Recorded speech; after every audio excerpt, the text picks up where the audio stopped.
ጤና ይስጥልን ክቡራትና ክቡራን አድማጮቻችን እንደምን አደራችሁ። የዕለተ ሮብ የጠዋት ፕሮግራማችን እነሆ ጀመረ። ከሁሉ አስቀድመን መልካም የዳስ በዓል እንዲሆን እንመኛለን። ሙአዲም ለሲምካ የቴክኒክ ባለሙያችን ጋሊታ ሚራ ስትሆን፣ የተከበራችሁ አድማጮቻችን የሰዓቱን ዜና እናቀርብና የጋዜጦች አምድ ወቅታዊ ዘገባና ቃለ ምልልሶችን እናቀርባለን። ቆይታችሁ እስከ ፕሮግራማችን መጨረሻ ከኛ ጋር እንዲሆን አስቀድመን እንጋብዛለን። አሁን የሰዓቱን ዜና በቅድሚያም አርዕስተ ዜና።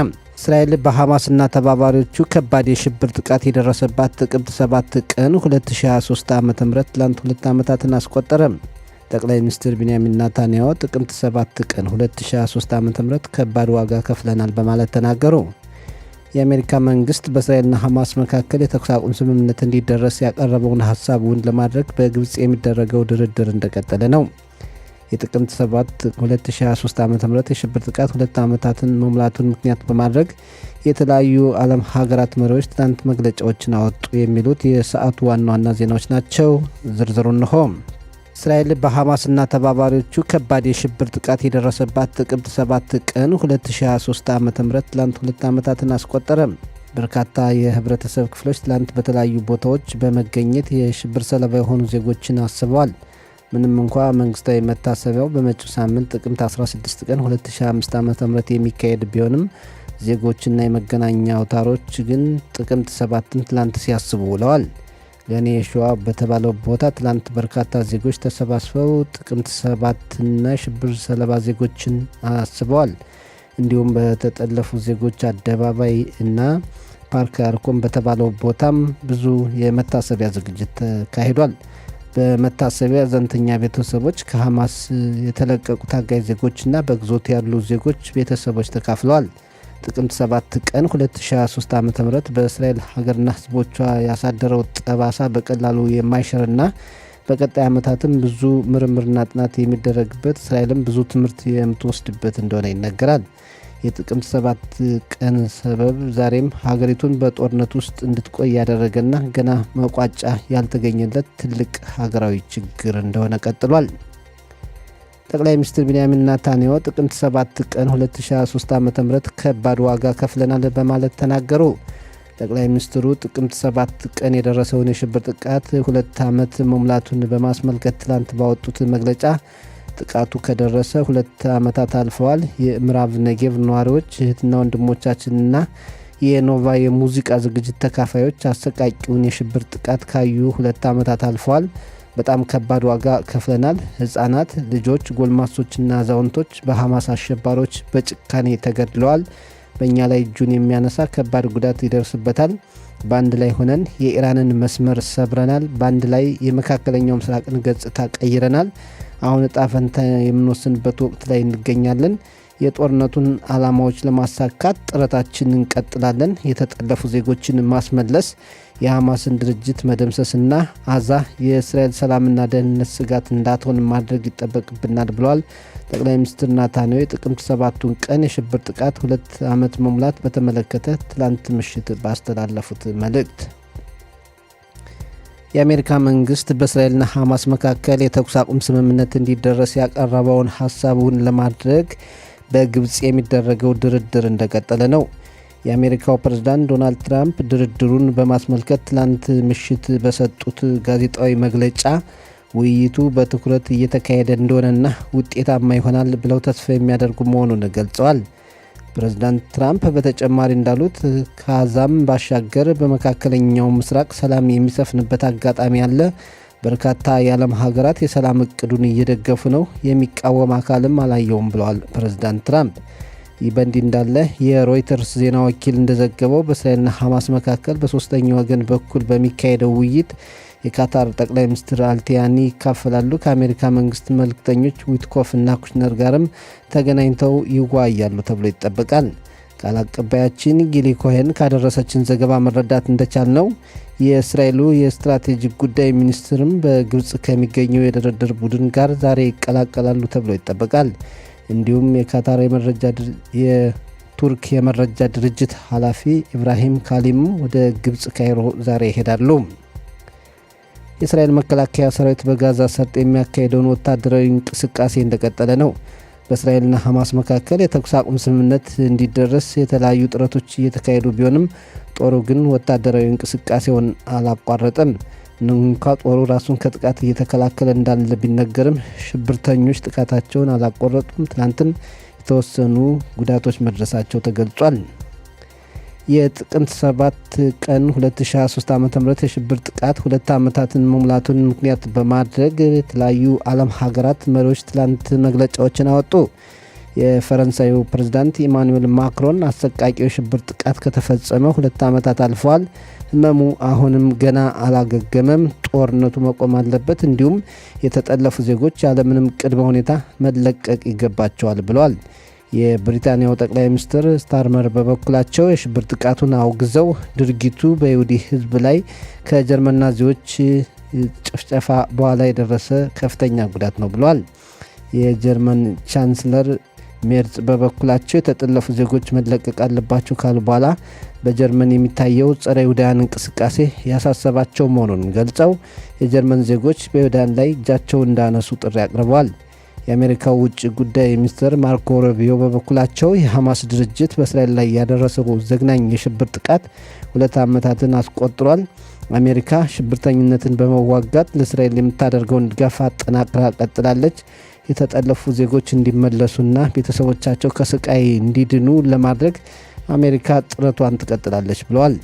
የአሜሪካው ምክትል ፕሬዝዳንት ጄዲ ቫንስ በበኩላቸው ሽብር ጥቃቱን 2ኛ ዓመት ስናስብ ከወንጀል ነጻ የሆኑ ዜጎች በሐማስ እጅ የተገደሉበትን ድርጊት እናስባለን።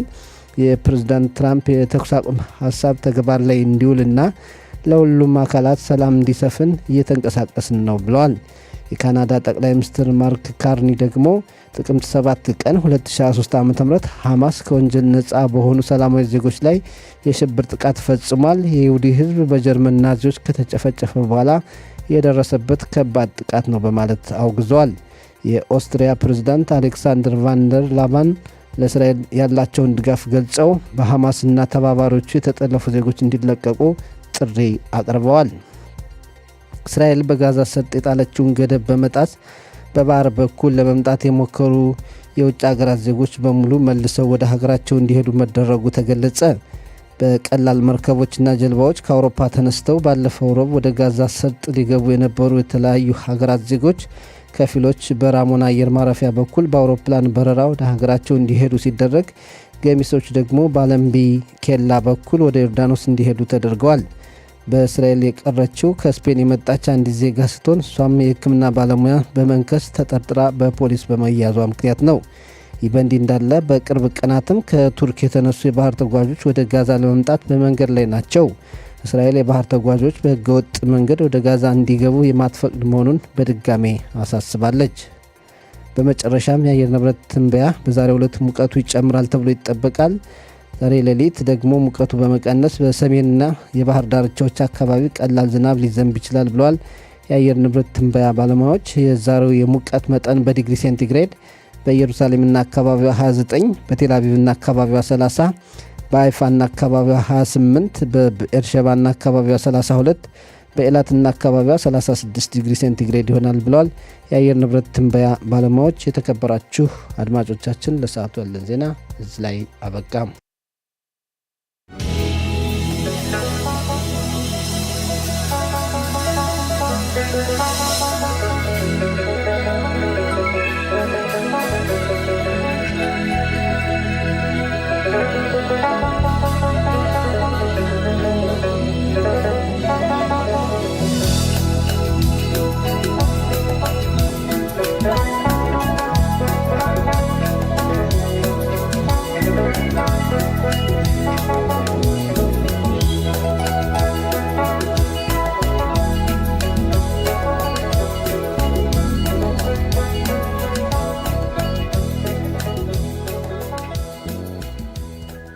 የተከበራችሁ አድማጮቻችን ከዚህ ቀጥልን የዛሬ ጋዜጦች ለአንባቢያን ይዘዋቸው ከቀረቧቸው በርካታ ዘገባዎች መካከል ዋና ዋና ናቸው ያልናቸውን በአጭሩ ወደ እናንተው እናደርሳለን።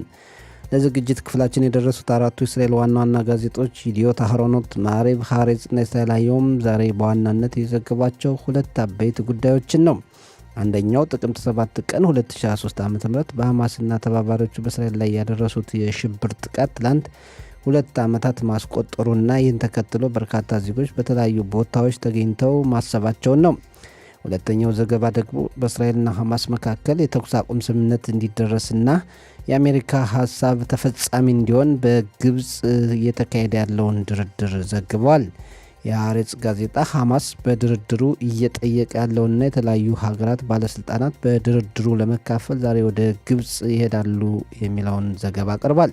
ሐሬጽ እንዳለው ሐማስ ታጋይ ዜጎችን ሲለቅ የእስራኤል መከላከያ ሰራዊት ወዲያውኑ ጋዛ ሰርጥን ሙሉ በሙሉ ለቆ እንዲወጣ እየጠየቀ ነው ብሏል። የአሜሪካው ፕሬዝዳንት ዶናልድ ትራምፕ የቀረበውን የተኩስ አቁም ስምምነት ሁሉም ሊስማሙበት እንደሚችሉ በቅርቡ እናረጋግጣለን፣ ብዙ ኃይል አለን ማለታቸውን ሐሬጽ ዘግቦ የተኩስ አቁም ስምምነቱ ተግባር ላይ እንዲውል የአሜሪካ መንግስት የመካከለኛው ምስራቅ ልዩ መልእክተኛ ስቲቭ ዊትኮፍ፣ የካታር ጠቅላይ ሚኒስትር አልቲያኒ፣ የእስራኤሉ የስትራቴጂክ ጉዳይ ሚኒስትር ሮን ደርመር ዛሬ ወደ ግብፅ በመሄድ ከድርድሩ ይካፈላሉ ተብሎ ይጠበቃል። ሌላው የሐሬጽ ዘገባ ደግሞ ጥቅምት 7ን በብዙ ሺዎች የሚቆጠሩ ዜጎች ትላንት አስበውት ዋሉ። ጠቅላይ ሚኒስትር ናታንያሁ ጥቅምት 7ን በተመለከተ መግለጫ ያወጡት ትላንት የዳስ በዓል ከወጣ ከ3 ሰዓታት በኋላ ነው በማለት ሐሬጽ ዘግቧል። የኢዲዮት አህሮኖት ጋዜጣ ደግሞ በእስራኤል ባንዲራ ላይ የታጋሽ ዜጎችን ምስል የታተመበትን የለበሰች እስራኤላዊትን ምስል በፊት ገጹ በማቅረብ በሺዎች የሚቆጠሩ ዜጎች ጥቅምት 7 2023 ዓ.ም የነበረውን የሽብር ጥቃት ለማሰብ በተለያዩ ቦታዎች ተሰባስበው ነበር። ፓርክ ያርኮን፣ ኪካር ሃቱፊም በመሳሰሉት ቦታዎች ብዙዎች ጥቅምት 7ን አስበዋል። ጥቅምት 7 በፍጹም ያላለቀ ጉዳይ ነው በማለት ትላንት የነበረውን የጥቅምት 7 ቀን 2 ዓመት መሙላት በተመለከተ ሰፊ ዘገባ አቅርቧል። በግብፅ እየተካሄደ ያለውን የድርድር ሁኔታም ዘግቧል። እስራኤልና ሐማስ ያልተስማሙበት አንቀጽም አለ ብሏል። እሱም ሐማስ የእስራኤል መከላከያ ሰራዊት ታጋች ዜጎች እንደተለቀቁ ጋዛን ለቆ እንዲወጣ ሐማስ መጠየቁን ነው። የአሜሪካው ፕሬዝዳንት ዶናልድ ትራምፕ የተኩስ አቁም ስምምነቱን ሊሆን ይችላል እያሉ አዎንታዊ ነገር በሚናገሩበት ወቅት በድርድሩ ክፍሎች ብዙ እንቅፋቶች አሉ። ሐማሶች በእቅዱ ዋና የሆነውን አንቀጽ ይቃወማሉ። የእስራኤል ጦር ሙሉ በሙሉ ጋዛን ለቆ ሳይወጣ የመጨረሻውን ታጋይ ዜጋ አንለቅም እያሉ ነው ብሏል ጋዜጣው። የቱርክ የመረጃ ድርጅት ኃላፊ ወደ ግብፅ ሻራም አሸህ ከተማ በመሄድ እሳቸውም በድርድሩ ይሳተፋሉ በማለት በእስራኤልና ሐማስ መካከል የተኩስ አቁም ስምምነት እንዲደረስ አሜሪካ ባቀረበችው ሀሳብ ዙሪያ ያለው ተስፋና እየገጠሙ ያሉ ችግሮችን የኢዲዮት አህሮኖት ጋዜጣ በሰፊው ዘግቦ ለአንባቢያን አቅርቧል። ጥቅምት 7 ቀን ከፍተኛ የሽብር ጥቃት የደረሰበት ቀን ቢሆንም በዓለም ዙሪያ ያን ክፉ ቀን በመርሳት እስራኤልን የሚያጣጥሉበት የሚያወግዙበት ቀን ሆኖ መዋሉንና ድርጊቱም አሳዛኝ መሆኑን ጋዜጣው ጨምሮ ዘግቧል። የማሪብ ጋዜጣም ዛሬ በዋናነት የዘገባቸው 2 ጉዳዮች ናቸው። ትላንት 2 ዓመታት የሞላውን ጥቅምት 7ን በርካታ ዜጎች አስበው መዋላቸውንና በግብፅ እየተካሄደ ያለውን ድርድር በተመለከተ ነው። በመላው እስራኤል በተለይ ደግሞ በጋዛ ሰርጥ አዋሳኝ ድንበሮች ኖቫ የተባለውና የሙዚቃ ድግስ በተካሄደበት ቦታ መታሰቢያው ተደርጓል። የጥቅምት 7 ቀን 2023 ዓ.ም የሽብር ጥቃት ሰለባ የነበሩትም በደቡብ እስራኤል ነዋሪዎችና በሙዚቃ ድግሱ የተካፈሉ ዜጎች ናቸው። እኒህ ዜጎች ያን አሰቃቂ ድርጊት እያሰቡ እንኳ አሁንም ተስፋ አላቸው። ቀሪዎቹ 48 ታጋቾች ይመለሳሉ ብለው ተስፋ አድርገዋል። ትናንት በዋናነት የዜጎች መታሰቢያ ዝግጅት የነበረው በፓርክ ሃያርኮን ቴል አቪቭ ነው። በቅርብ ሳምንት ውስጥ ሁሉም ታጋሽ ዜጎች ይመለሳሉ ብለው ተስፋ እንደሚያደርጉ ዜጎች በመታሰቢያው ገልጸዋል። በተለይ ለ2 ዓመታት ያክል የቅርብ ቤተሰቦቻቸው በሐማስና አጋሮቹ ግዞት ውስጥ የሚገኙባቸው ዜጎች ስቃይ እንዲያበቃ አስፈላጊው ጥረት እንዲደረግ አሳስበዋል። ጎን በጎን ደግሞ ትላንት ድርድሩ በግብፅ ቀጥሎ ውሏል። ሐማስ የእስራኤል ጦር ሙሉ በሙሉ ጋዛን ለቆ እንዲወጣ እየጠየቀ ይገኛል። ይህም ሐማስ ያቀረበው አንዱ ጥያቄ ነው። ፍልስጤማውያን እስረኞች በሚለቀቁበት ጉዳይም አለመግባባት ሳይኖር አይቀርም በማለት የአሜሪካ፣ የካታር፣ የእስራኤልና ቱርክ ባለስልጣናትም ዛሬ ወደ ግብፅ በመሄድ በሻረም አሸህ በሚካሄደው ድርድር ቡድን ጋር ተቀላቅለው ለችግሮች መፍትሄ ለመፈለግ ይሞክራሉ። ትራምፕም ከተኩስ አቁም ስምምነት ይደረሳል የሚል ከፍተኛ ግምት እንዳላቸው መግለጻቸውና ለስምምነት እውነተኛው ጊዜ አሁን መሆኑን መግለጻቸውን ማዕሪፍ በሰፊው ዘግቦ ለአንባቢያን አቅርቧል።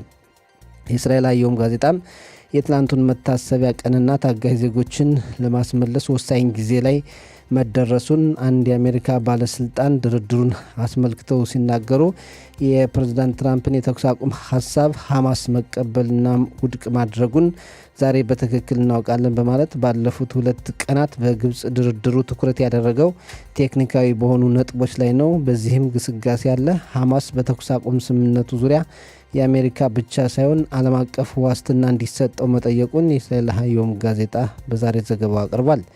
የአሜሪካው ፕሬዝዳንት ዶናልድ ትራምፕ ትላንት በዋሽንግተን ቤተ መንግስት ከሐማስ ግዞት ቆይቶ ከወራት በፊት የተለቀቀውን ኢዳን አሌክሳንደርና ቤተሰቦቹን እንዲሁም የሌሎችን ታጋች ዜጎች ቤተሰቦች አግኝተው አናግረዋል።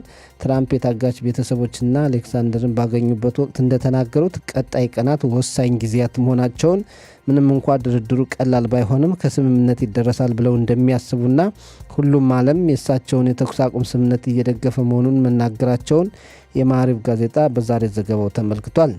የማዕሪፍ ጋዜጣ አደገኛ ጨዋታዎች በሚል ርዕስ ባቀረበው ዘገባ ዮሴፍ ሃይም የተባለ የእስራኤል ወታደር ትላንት በኪሪያት አርባ ከተማ የጓደኛው ጥይት ተባርቆ ሕይወቱን ማጣቱን ዘግቧል።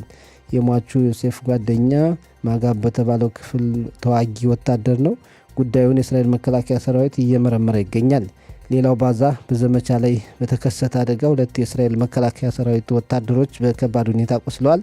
ሌላ ተጨማሪ ወታደር ደግሞ በመካከለኛ ሁኔታ መቁሰሉን የማዕሪፍ ጋዜጣ በዛሬ ዘገባው አቅርቧል። ሌላው የኖቤል ሽልማት ሰጪው ድርጅት በሕክምናና ፊዚክስ ዘርፍ ሽልማት የሚሰጣቸውን ምሁራን ይፋ ማድረጉን ማዕሪፍ ዘግቧል። በስዊድን የሚገኘው የኖቤል ሸላሚ ድርጅት በሕክምናው ዘርፍ የ2025 ዓመተ ምህረት ለ3 ምሁራን መሰጠቱ በተለይ በክትባት ዙሪያ ባደረጉት ምርምር ነው። በተመሳሳይ ሁኔታ በፊዚክስም ለ3 አሜሪካውያን ምሁራን የኖቤል ሽልማቱ እንዲሰጥ መወሰኑን ማዕሪፍ ዘግቧል። ተሸላሚዎቹ ወደ $900,000 የሚሰጣቸው መሆኑንም ተጨምሮ ተገልጿል። ሌላው የፈረንሳይ ጠቅላይ ሚኒስትር ስልጣን መልቀቃቸውና ብዙ የሀገሪቱ ዜጎችም የፈረንሳዩ ፕሬዝዳንት ኢማኑኤል ማክሮንም እንዲቀየሩ የሚፈልጉ መሆኑን ሐሬጽ በዛሬ ዘገባው ተመልክቷል።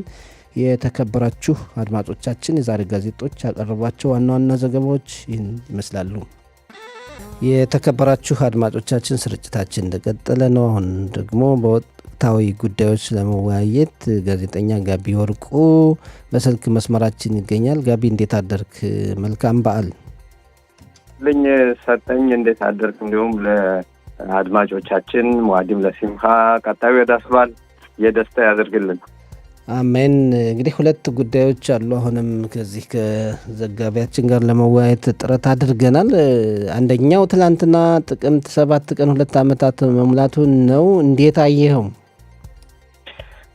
በመጀመሪያ በእውነት ጥቅምት 7 2023 ዓመተ ምህረት እጅግ በጣም ዘግናኝ የነበረ በዕለተ ሰንበት የተፈጸመው ግፍ እጅግ በጣም ከባድ እንደነበረ ማመን ያቅት ነበርና ያ ደግሞ አሁን 2ኛ ዓመቱን ይዞ በትናንትናው ዕለት ትላንት ጥቅምት 7 2025 ነው የነበረና በዚህ ላይ በእውነት ስናስታውሰው እጅግ በጣም ከባድ የነበረ ቀን ጊዜ ነው የነበረ። ከዛን ጊዜ አንስቶ እስካሁን ድረስ ያለውን ሁኔታ ስንመለከት እስካሁን ድረስ እስራኤል ምን ላይ ደረሰች?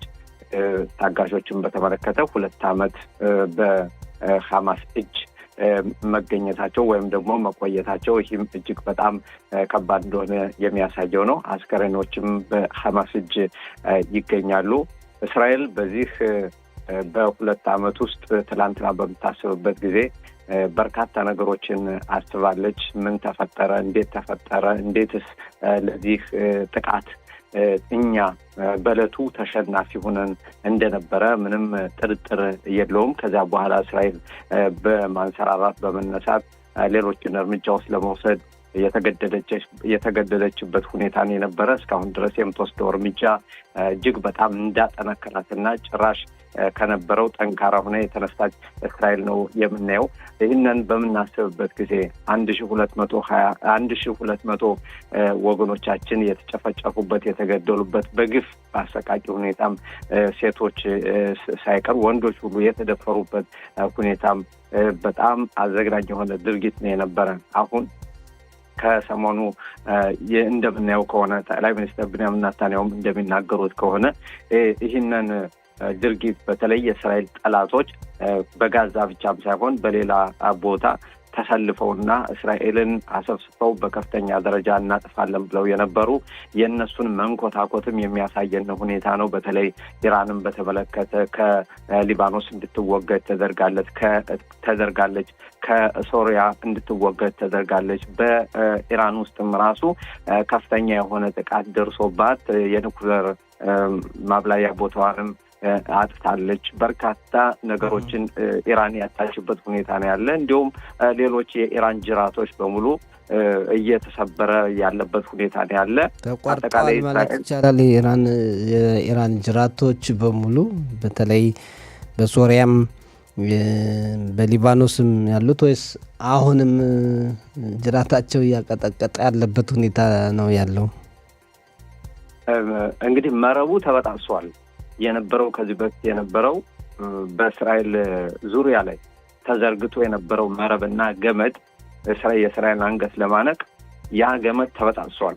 ስለዚህ አሁን ያሉትኝ ምናልባት እባብ ራሱ ከተቆረጠ ወይም ደግሞ ከተቀላ በኋላ የቀረው ካልሆነ በስተቀር ሌላ ምንም ነገር እርባና ያለው ነገር የለም። ሂዝቦላ ነበር አስፈሪው የነበረ። ሂዝቦላም አሁን እጅግ ተንኮታኩቶ እንዲሁም በሊባኖስ መንግስት በኩል የሊባኖስ መከላከያ ሰራዊትም ሂዝቦላን ትጥቅ ፍቱ አስቦት የማውቀውን ጭራሽ በምንም ተአምር ታስቦ የሚታወቀው በሊባኖስ በኩልም የሚወጡ በህዝቡ ደረጃ የሚወጡ እንዴት በሊባኖስ መንግስት እያለ አንድ ድርጅት ተነስቶ በፈለገው ጊዜ ጦርነት እየከፈተ እንዴት በእኛ ላይ ከፍተኛ ጉዳት ያመጣል? ይሄ መቆም አለበት የሚሉ ንግግሮች ወይም ደግሞ ሀሳቦች እጅግ በጣም እየተጠናከሩና በቃን ካሁን በኋላስ ማንን ነው ፈርተን የምንቀመጠው? እንደውም ኢራን በክልላችን ሀገራችን እንድትገባ አንፈልግም፣ ጣልቃ እንዳትገባ የሚል ሁኔታ እያቀረቡ ነው። ስለዚህ የሚያሳየን ምንድነው? ኢራን ከሊባኖስ ተወግዳለች ማለት ይቻላል። ከሶሪያ ሙሉ በሙሉ ተወግዳለች። አሁን ያለችው ኢራን ያለችው ከሁቲዎች ከሚባሉት የየመን አማጽያን ከነሱ እንዳለች ነው የሚነገረው ወይም ለነሱ የምትሰጠው ድጋፍ። ኢራን በውስጧ ግን እጅግ በጣም እንደተንኮታኮተችና በኢራን ከፍተኛ የሆነ ጉዳት በተለይ ህዝቡ ለአመት አላመቸውና እጅግ በጣም በዘግናኝ ሁኔታ ተይዞ ነው እንጂ ጭራሽ ይህን መንግስት ማስወገድ የሚፈልግበት ሁኔታ ነው ያለ። ስለዚህ እስራኤል ከደረሰባት ጉዳት በኋላ ከፍተኛ የሆነ ድል እየተቀናጀች የምትገኝበት ሁኔታ ነው ያለች። ድል እያስመዘገበች ያለችበት ሁኔታ ነው ያለ። ስለዚህ አሁን የበላይነቷን እያሳየች ነው። ከዚህ በፊት ሐማስ አልደራደርም ብሎ የነበረውን ሁኔታ አሁን እንደገና እንዲደራደርም እየተደረገ ያለበት ሁኔታ ነው ያለ። በተለይ ታጋሾችን ባንዴ የመልቀቅና ከዛም በኋላ ደግሞ ሐማስ ትጥቁን እንዲፈታና ከጋዛ በአስተዳደርነት ደረጃ እንዲወገድ በዚህ ላይም የዶናልድ ትራምፕ የአሜሪካው ፕሬዚደንት ካቀረቡት 21 ነጥቦችን የያዘ ሀሳብ በዚያም ላይ አሁን ድርድር እየተደረገ ያለበት ሁኔታ ነው ያለ። ስለዚህ በእስራኤል በኩል ይሄ 2 ዓመት ቀላል ነገር አልነበረም፣ ግን ደግሞ ተጠናክራ የወጣችበት እንደሆነ ነው የሚያሳየው። ቀላል አልነበረም። አሁን በመታሰቢያው ዝግጅት ስናይ 2 አይነት ነገሮች አሉ። ዜጎች ትላንትና ጥቅምት 7ን በቀኑ ያሰቡበት በዓለም ቢሆን ያን ቀን አንረሳም ብለው በተለያዩ ቦታዎች ያሰቡበትን ሁኔታ አይተናል። በመንግስታዊ ደረጃ ደግሞ በመጪው ሳምንት ሐሙስ ነው መታሰቢያው የሚደረግና በዕብራውያን አቆጣጠር ማለት ነው። ይሄ ነገር እርስ በርሱ አይጋጭም ወይ? እንግዲህ ይሄ ይጋጫል። በመጀመሪያ ደረጃ ሁሉንም ስነ ስርዓቶች ይሄ አገራዊ የሆኑ ብሔራዊ የሆኑ ዝግጅቶችን የሚያዘጋጅ መንግስት ነው። እያንዳንዱ ሰው ተነስቶ በዚህ ቀን ይህን አደርጋለሁ ማለት ይችላል። ግን እንደ አገር እንደ ብሔራዊ በዓላቶችን የሚከበሩት ወይም ደግሞ መታሰቢያዎች በተለይ የሚዘጋጁት በመንግስት ነው። በትናንትናው ዕለት የነበረው በዓል ነው፣ ማለትም የዳስ በዓል ነው የነበረው። ምናልባት የዳስ በዓል ባይሆን ኑሮ ያን ቀን ትናንት ጥቅምት 7ን በመንግስት ደረጃም ሊታሰብ ይችል ነበረ። ግን ይህ ባለመሆኑ ምክንያት ይሄ መሆን አይችልም ነበርና እንግዲህ በመንግስት በኩል ያው ሐሙስ ይህ ዝግጅት እንደሚዘጋጅ ነው። ግን ቤተሰቡ እንደተሰዋበት እንዲሁም ደግሞ እንዲሁ ያን ዘግናኝ ድርጊት ለማሰብ በግላቸው አንዳንድ ሰዎች ይህንን ሊያስቡት ወይም ደግሞ በቡድን ሊያስቡት ይችላሉ። በአጠቃላይ ግን በመንግስት በኩል የሚቀርበውን ይዘት ወይም ደግሞ የስነ ስርዓቱን ሁኔታ ወይም የመታሰቢያ ስነ ስርዓቱን በመንግስት በኩል ይቀርባል። ያን ቀኑ ምንም የሚያከራክር መስሎ አይታየኝም። ቅድምም ይጋጫል ብንለው ዋናው ነገር ምንድን ነው? እስራኤል ከዚህ ድርጊት በሚቀጥለው ይህንን በማሰብ ከዚህ በኋላ ደግሞ የዚህ አይነት ድርጊት እንዳይፈጸም ያንን የምታደርግበትና ህዝቡ እና መንግስት የትኛውም መንግስት ሊሆን ይችላል፣ የአሁኑ መንግስት ይሁን ሌላ መንግስትም ይሁን በመንግስት ደረጃና በህዝቡ መካከል ያለው እጅና ጓንት ሆኖ ልክ በጀርመን የተፈጸመውን ዘግናኝ የጭፍጨፋ ድርጊት ያንም ደግሞ በየዓመቱ እንደሚታሰበው ይህም ደግሞ እየታሰበ ለወደፊት ደግሞ ይህ አይነት ሁኔታ መደገም የለበትም የሚለውን መሪ ቃል ይዞ የመሄድ ሁኔታ ነው ያ መልካም የሚመስለው እንጂ አሁን ይህኛው በመንግስት በኩል ይህኛው ታሰበ። ትናንት ለምሳሌ መንግስት ቢያውጅና ይህንን መታሰቢያ ቀን በትናንት በቀኑ ነው የሚሆን ብሎ በ7 ቀን ጥቅምት 7 ላይ ቢለው ይህንን በዓሉን የሚጠብቁ በርካታ ሰዎች አሉ። ዳጤዎች ወይም ደግሞ ሃይማኖት አክራሪዎች ብቻ ሳይሆን ሁሉም ማህበረሰብ ማለት ነው፣ አብዛኛው ማህበረሰብ የይሁዲ ማህበረሰብ። ስለዚህ ይሄ ደግሞ ጭራሽ ከመታሰቢያው የማይታሰቡ ሰዎች በርካታ ነው የሚሆነው። ስለዚህ ይሄ ነገር እንደውም በአዘቦት ቀን መሆኑ በጣም ጥሩ ነው ብዬ ነው የማስበው። ጥሩ። ወደ ድርድሩ ስናልፍ እንደው ውጤታማ ሊሆን ይችላል ወይ? የአሜሪካው ፕሬዝዳንት ዶናልድ ትራምፕ ውጤታማ እንሆናለን ተስፋ አለኝ፣ ዓለም እየደገፈኝ ነው እያሉ ነው። እንግዲህ ይህንን የሰላም ሀሳብ ካቀረቡ የተኩስ አቁም ስምምነት ሀሳብ ካቀረቡ 1 ሳምንት አልፏል። እስካሁን ተግባር ላይ አልዋለም። ሌላ ድርድር ውስጥ ተገብቷል። ዛሬ የተለያዩ ሀገራት ባለስልጣናት ወደ ግብጽ ይሄዳሉ። እንደው ውጤት ይገኛል ብለህ ታስባለህ? እንግዲህ በዛሬው ዕለት ለየት ያለ ሁኔታ አለ። አሁን ሰጠኝ አንተም እንደጠቆምከው በዛሬው ዕለት በግብጽ በሚደረገው ይህ ድርድር ተሳታፊ የሚሆኑት የአሜሪካው ፕሬዝደንት ልዩ አማካሪዎች እና ቅርብ ሰዎች ለምሳሌ ጀራርድ ኩሽነር እንዲሁም ስቲቭ ዊትኮፍ የዶናልድ ትራምፕ ልዩ አማካሪ ናቸው። የኳታር ጠቅላይ ሚኒስትርና የውጭ ጉዳይ ሚኒስትር እስካሁን ድረስ በዚህ ጣልቃ ያልገቡት የቱርክ የስለላ ድርጅት ዋና አዛዥ ኢብራሂም ካሚል MIT የሚባለው የስለላ ድርጅት እነዚህ በዚህ በድርድሩ ላይ ይገኛሉ። ይህ የሚያሳየው ደግሞ እስካሁን ድረስ ቱርክ በሐማስ ላይ ተጽዕኖ መፍጠር ትችላለች። እስካሁን ድረስ ተጽዕኖ አልፈጠረችም።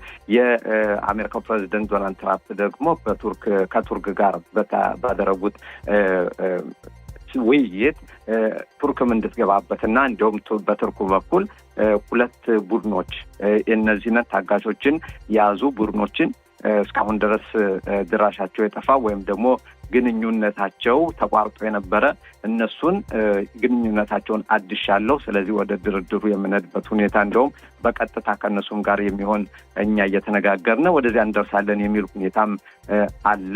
በዚህ ደግሞ ቱርኮች በጋዛ ውስጥ ደግሞ በሚደረገው መልሶ ግንባታ የነሱም ድርሻ ሊኖራቸው ይችላል፣ በእስራኤል ፈቃድና ከእስራኤል ጋር በሚደረገው ስምምነት ማለት ነው።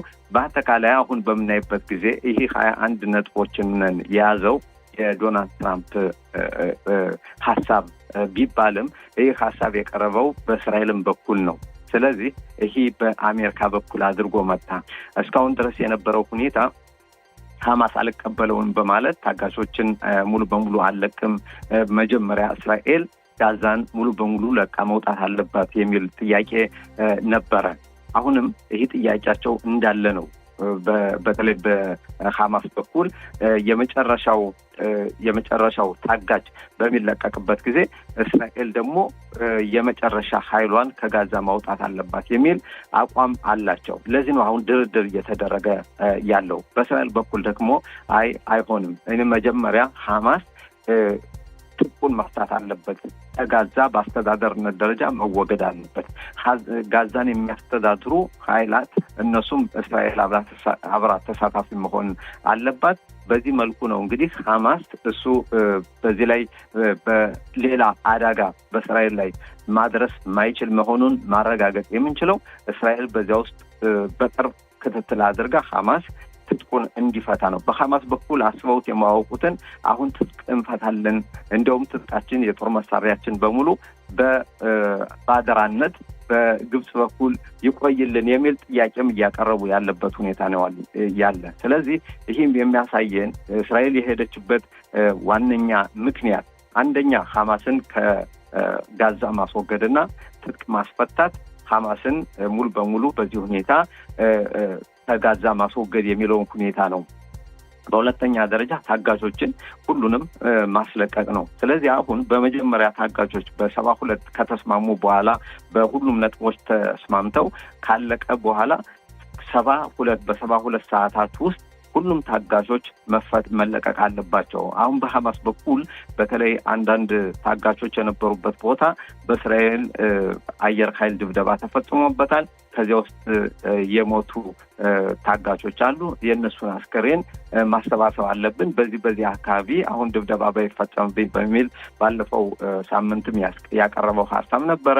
በአንዳንድ ቦታዎች ላይ በዚህ ላይ ጋብ ያለበት ሁኔታ አለ። በተለይ ባለው ዘመቻ በሌሎች ቦታዎች ግን አሁንም የእስራኤል መከላከያ ሰራዊት ዘመቻውን እያካሄደ ነው የሚገኘው። የቆመ ነገር የለም። ሐማስ ታጋቾችን ከለቀቀና ከዛ በኋላ ደግሞ በእስራኤል በኩል ሐማስ አደጋ የማይፈጥርበት ሁኔታ ከተፈጠረ ወይም ከተመቻቸ አሁንም እስራኤል ከጋዛ ያላት ማለትም በጋዛ ምድር ምንም አይነት የጦር ፍላጎት የላትም። ያላት ምንድነው? ሐማስን ማስወገድ። ከዚያ በኋላ የሚመጣው ኃይል ደግሞ በእርግጥ አሁን ያለው ሁኔታ ሰላም አይደለም። ከሐማስ ጋር ሰላም የሚያመጣ ነገር አይደለም። ይሄ ብቻ ግን ታጋቾችን የሚያስለቅቅና ጦርነቱን ለጊዜው የሚያቆም ነው የሚሆነው። በሐማስ በኩል የዓለም አቀፉ ማህበረሰብ ጣልቃ መግባት አለበት በዚህ ላይ። ከዚህ በኋላ ደግሞ እስራኤል መልሳ በጋዛ ላይ ጦርነት እንዳታውጅብን በዚህ ላይ የዓለም አቀፉ ዋስትና ያስፈልገናል የሚል ሁኔታ አለ። ይህንም እስራኤል አልተቀበለችውም። በእስራኤል በኩል የዚህ አይነት ሁኔታ የምትቀበለው መስሎ አይታይም። በአጠቃላይ ግን አሁን እስራኤል የወሰደችው ያለችው እርምጃ ሐማስን በተለይ የጋዛን ከተማ ሙሉ በሙሉ የመቆጣጠር እቅድ አውጥታ በምትንቀሳቀስበት ጊዜ ከዚያ ነው የመጨረሻው የሐማስ ኃይል የሚገኘው ከዚያ ነበረ። ስለዚህ አሁን ሐማሶች እጅግ በጣም እስራኤል ቆርጣ እንደተነሳች አውቀውታል። በስምምነት ባነድ በኃይል ታጋሾችንን በህይወት ያሉትንም በህይወት የሌሉትንም እነሱን ለማስለቀቅ የምትችልበት አቅም ይዛ እንደመጣች በመረዳት አሁን ወደ አስማሙን ወይም እንስማማ አንዳንዴ ተነስተው ቢጮሁም በዚህ አናደርግም እንደዚህ አንቀበለውም ቢሉም ዋና ይሄ የድርድሩ ስልት ነው በእነሱም በኩል። እነሱ ግን የሚፈልጉት ጭራሽ በጋዛ ያለው ሁኔታም ከባድ እንደሆነ ያዩታል። ከዛም ደግሞ በርካታዎች ደግሞ እየተነሱ ነው። በሐማስ ላይም የሚነሱ አሉ። ከሰሞኑ እንዲያውም የሐማስ ከፍተኛ ሽብርተኞች የሚባሉትን የራሳቸው ሰዎች እነሱ እርምጃ ወስደውባቸዋል እዛው። ስለዚህ አሁን እርስ በራሳቸው ከፍተኛ የሆነ የውስጥ ጠብ እንዳላቸውና በውስጥ ደግሞ የእርስ በርስ ግድያ ወደፊት እንደሚመጣ ይሄ እርግጥ ነው። እስራኤልም በዚህ ላይ ልታግዛቸው ትችላለች። መልካም፣ እናመሰግናለን ጋዜጠኛ ጋቢ ወርቁ። መልካም ቀን እንመኝልሃለን። አመሰግናለሁ ሰጠኝ። ለአንተም ለአድማጮቻችን መልካም ቀን። ሙአዲም ለሲምካ ቻው። የተከበራችሁ አድማጮቻችን እንግዲህ ስርጭታችን እንደቀጠለ ነው። አሁን በካን የዜና ክፍል የውጭ ዴስክ ዘጋቢ ራም ብራንድስ እዚህ ስቱዲዮአችን ይገኛል። בוקר טוב, מועדים לשמחה. בוקר טוב, מועדים לשמחה לך ולמאזינים. איך עבר החג אתמול? אתה יודע, זה היה יום שידורים מיוחד אצלנו בחטיבת החדשות. אני את כל הבוקר עברתי בעבודה, ואתה יודע. היה גם יום קשה. היה בהחלט יום קשה, גם מנהיגים מרחבי העולם הוציאו הודעות תמיכה וקראו באמת לסיום המלחמה פחות או יותר, ולגבי זה מה שאנחנו יכולים כן לספר זה בהמשך למה שכנראה דיברת במהדורת החדשות. כן.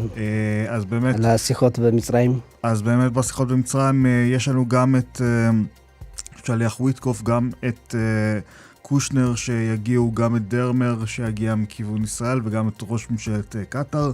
כלומר, השחקנים הגדולים המשמעותיים עוד שנייה מתכנסים, ומבחינת דיווחים שאנחנו שומעים, אז יש נקודת אולי סלע מחלוקות כלשהי שחמאס מנסה לדחוף, וזה עניין של שחרור אסירים משמעותיים, בין אם זה אסירי נוח'בה, בין אם זה דמויות משמעותיות כמו מרואן ברגותי, והעניין עם ברגותי זה הוא פיל חמאס, פתח משמעותי, והוא לא פעם מוצג כאולי המנהיג הפלסטיני העתידי ביום שאחרי אבו מאזן.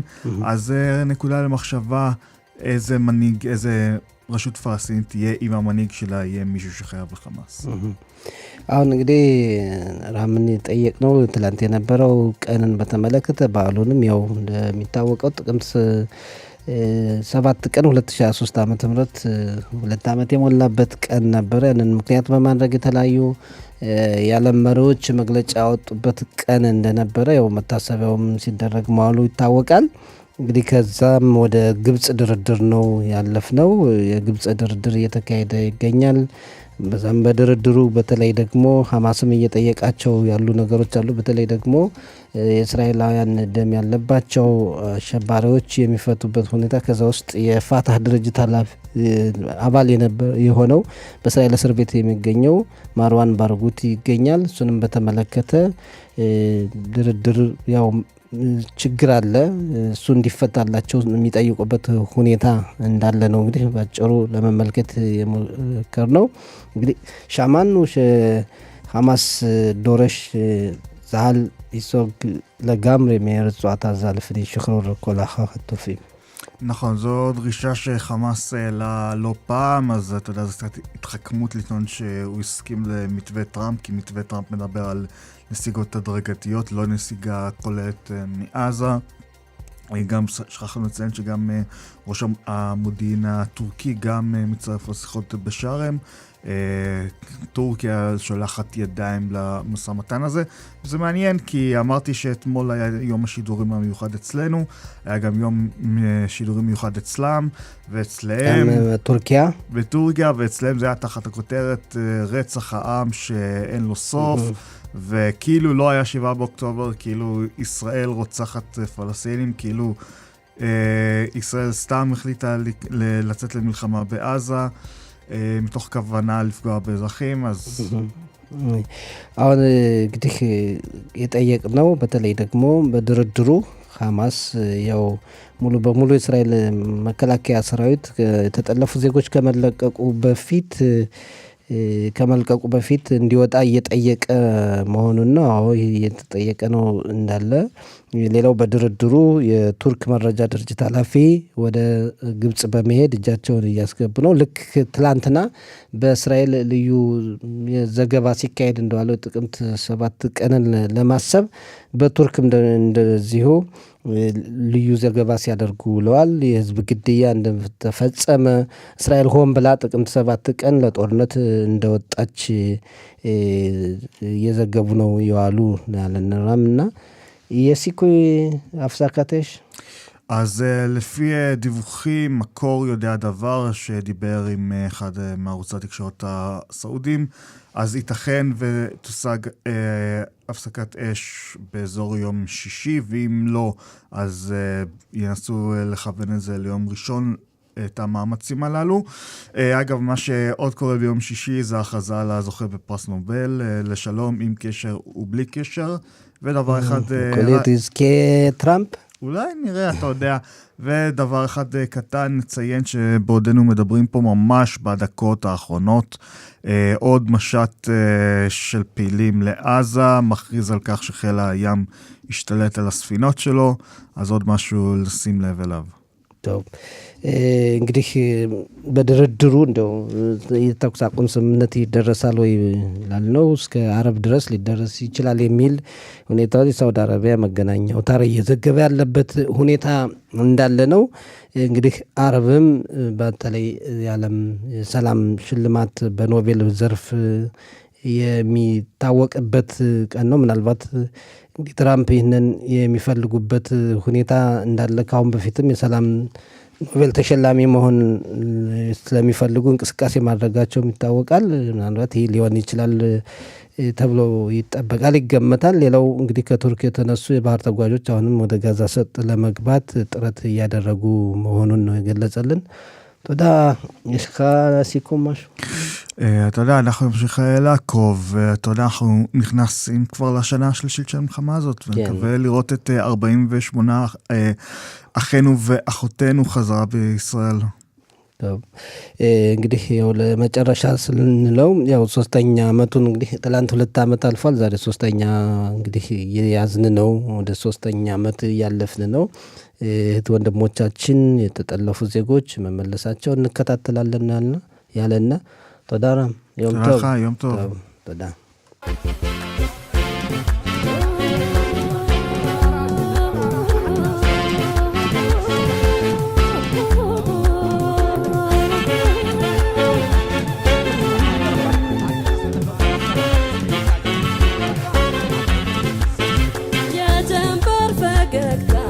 ገባ በበሩ የአውዳመ ዜማ ወፎች ዘመሩ ብስራት ሲሳያዝነው ይነግሳል ዛሬ ሁሌም ሰርክ አዲስ ነው።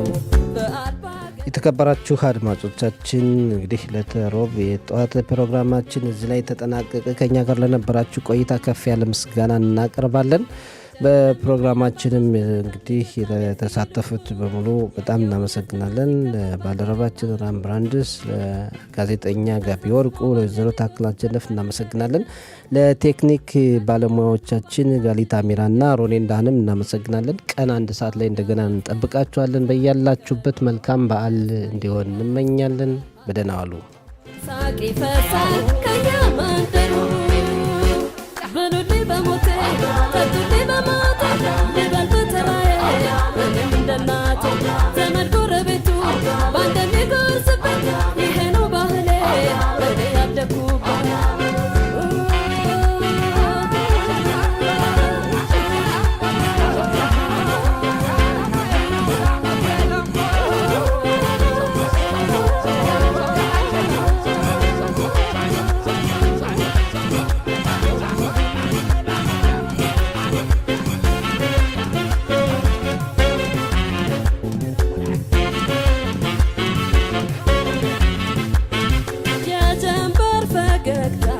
ገባ በበሩ የአውዳመ ዜማ ወፎች ዘመሩ ብስራት ሲሳያዝነው ይነግሳል ዛሬ ሁሌም ሰርክ አዲስ ነው በዓል ባገሬ